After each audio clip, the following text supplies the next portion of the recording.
Hey everyone, Brew here. Welcome to another Raid Challenges video. Guys, in this one, we're going to go over the SPDER 20 strategy again. So this one is the fourth video of the series. I try to release these as often as I can, at least once a week. So this one's going to be the fourth one. I've already released one video on SPDER 20 with AoE HP burn champions.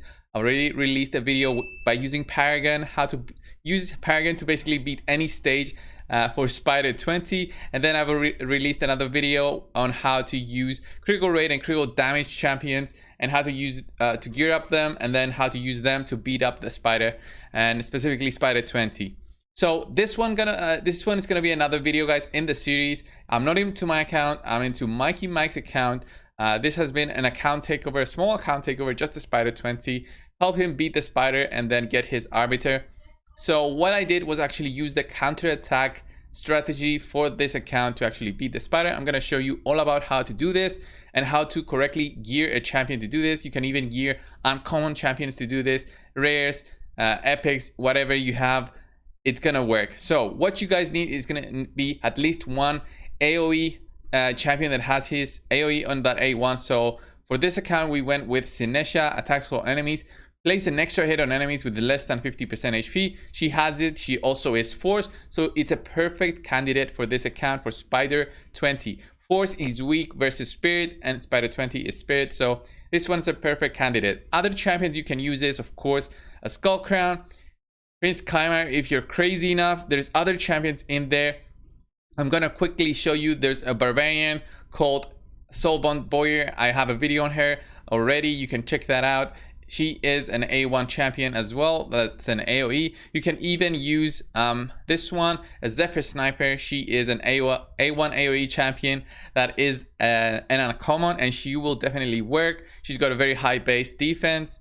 There's other champions out there. Basically, anything that has an A1 that's an AoE will work with this strategy. But Sinesha is very specific because she can help herself survive, because she has a way to equalize her health, which is basically a heal. She will heal back up in case she gets too low and she cannot do her A1 to heal herself. So that's a very good way. Another good thing about her is that she is Force. So she fits perfectly in this kind of setup that we're trying to do. What you're going to need is a lifesteal set for sure. And you're going to need a good mixture of HP and defense so that each hit basically takes away 25% of your HP. This will be depending on what you're gonna go in the SPDER 20 with. Be careful in going in with an attack down champion, because he will make the small SPDER links hit way less, and then you will need to tweak your stats accordingly.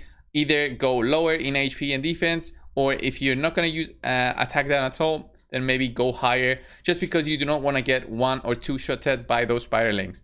And why I'm saying this, because this only works when you have this mastery, guys. It's called the Retribution mastery. 50% chance to counterattack when this champion loses 25% of their max HP from a single enemy skill. So the SPDER links will attack, they will take away 25% of your HP. You will counter at a 50% chance. That's it. Nothing more, guys. Nothing more. It's an RNG move. It will not always work, but it will get you through the mission to take on Arbiter. And then later on, you might find a much better setup to do this, because this is all about RNG. War Master is also needed because you need to be hitting big numbers to get that health back. The way you do that is with War Master. There's a 60% chance to inflict 10% of the target champion's max HP, or 4% of the target max HP when attacking bosses. This is going to be the case. 4% of the target's max HP is going to be huge, especially against a big SPDER, and that's going to help you heal back up very, very quickly, so you get back to full and the SPDER links will attack you again. These are basically needed. Also, Life Drinker really helps. So these two are needed. There's no ifs and buts. You have to get these masteries. So next up is going to be about her skills. You don't need to max them out, but just additional damage always helps in healing back up. On her gear, we didn't go anything special other than just getting a lifesteal set, and then we were focusing on getting the right mixture of HP and defense. If you're going a non-force champion, then your HP will need to be at about 28,000 health, and your defense will need to be a bit lower than this. But because I'm going in with the force champion, it means I need more defense than usual, because the small SPDER links will be hitting way harder. I do not suggest to go in with a magic affinity champion in there, because he will be stronger versus the enemies, and it will be very hard to calculate the correct amount of HP for the small spiraling to start attacking that champion. So guys, before we get to the actual team that I used for the takeover, I'm actually going to showcase on my account how this works with a different champion. Let's say you have a Soulbond boy. She's a rare. You can get her from, you know, mystery shards if you're lucky enough. I already have a video on her, but I'm just going to be showcasing this again. So Soulbond boy, I'm just gonna quickly go and show you her masteries. So where is she? So Soulbond boy has a lifesteal set. She's got about 27,000 health. She's got 2.2k defense. I think that might be too high, but she does have that Retribution and War Master masteries, which are right for the job. So we're gonna go in and you're gonna see how she tanks in action. For this is a more end game setup and uses 2 cold hearts and a royal guard, who are properly geared to have, you know, sufficient damage for this to not really depend on RNG, which means getting a few hits and that's it. I'm not gonna wait to get like a whole rotation going. So here I might have like too much defense going. We'll just have to see for that next hit maybe from those spiralings. So there we go. We got that counter going, another counter. I was getting a bit anxious that I had too much defense, but that's okay. So we got enough hits in. So we're just gonna be waiting for a few more hits from my whole team, and hopefully we'll get that big spider down. So there's the counter attack. There's another counter attack. So it's a 50% chance to apply, guys. This will not always happen. That's why you need big hitters in there. If you do not have them, it's probably what's gonna happen right now. She's gonna die, right? She's gonna die. Yeah. I think, yeah, she died. Oh, okay. Let's do this run again. Let's do this run again. Hopefully she'll actually proc that passive. Maybe I do have like too much defense on her. I think I was changing the gear too many times before, so I'll get this defense a bit lower.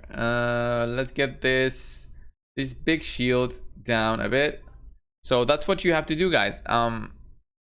Actually did get a proc there from the counter attack, but I still think that we had a bit too much defense. So it is like 1k health. Okay, we switched out the shield. Let's go back in. So the lag. Okay, we're going back in. We switched out the shield. Hopefully now we have a bit less defense than before, and it's gonna proc way more often. Hopefully it might have been my defense, or I was just very unlucky, but this is gonna happen, guys. It's like a 50% chance. So you need big hitters in here so they finish off the spider in about a minute. If that doesn't happen and you really depend on more turns, see, we almost finished the spider. So getting those counters, War Masters on the big spider is just gonna help take that spider down. And in case you need more turn meter manipulation, Soulbond also has a way to decrease turn meter. So we're doing good. There's the counter. There's the counter. There's the counter. You need this to happen about 3 more times for the big spider to die. There's the counter. Come on, War Master. Where's the War Master when you need it? Where's the War Master? Come on. We died, but I think we'll have it. Come on, Tyrell. Wow.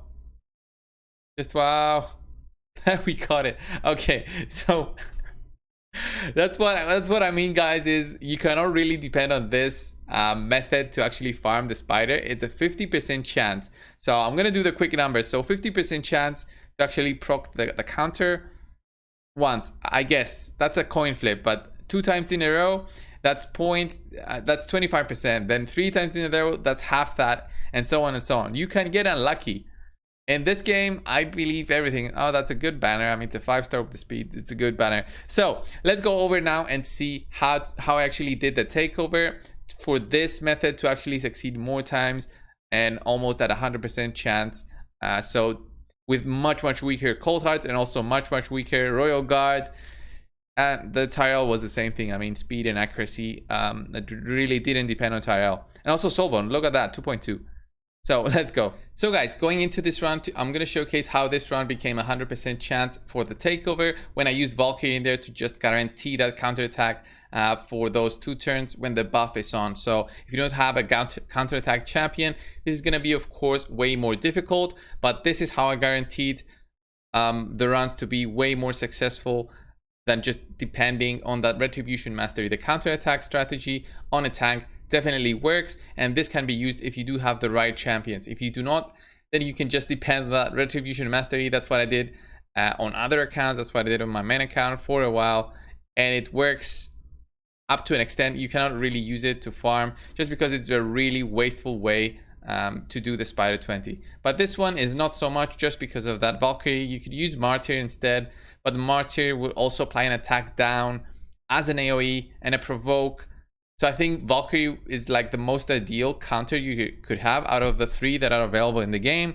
Skullcrusher is force, so he would be interfering with, you know, the spiraling aggression, just because they would go on him because of ally protection also. So I think, you know, the Valkyrie is the best choice for this job. So this is a very specific setup, but I'm just showcasing this as an extra. You might have it and not realize that you can do this. So yeah, this is another way to actually beat the SPDER, but I do not recommend this as a way to farm. So the big SPDER went. That's fine. Our Sinesha is not dead.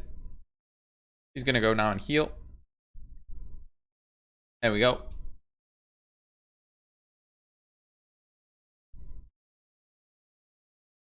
We still have 1 more turn on that buff. Oh, actually, no more turns on that buff. There